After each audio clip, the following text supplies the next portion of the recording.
नमस्कार. आकाश न्यूजमध्ये आपल्या सर्वांचे स्वागत आहे. अनियंत्रित चारचाकी पाणठेल्यात घुसली, 3 नागरिक जखमी. लाखांदूर तालुक्यातील धक्कादायक घटना.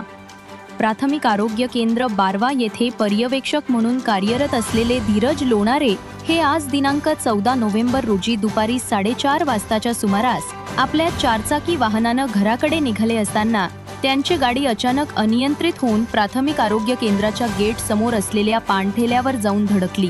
या अपघातात एक जण गंभीर जखमी असून दोघे किरकोळ जखमी झाल्याची प्राथमिक माहिती मिळाली आहे. प्राप्त माहितीनुसार वाहन थेट पाणठेल्यात घुसल्यानं ठेल्यावर बसलेले व उभे असलेले नागरिक जखमी झाले. जखमींमध्ये दुधराम वकीरा मेश्राम, हेमराज लंजे व आचल रोहित सोनटक्के यांचा समावेश आहे.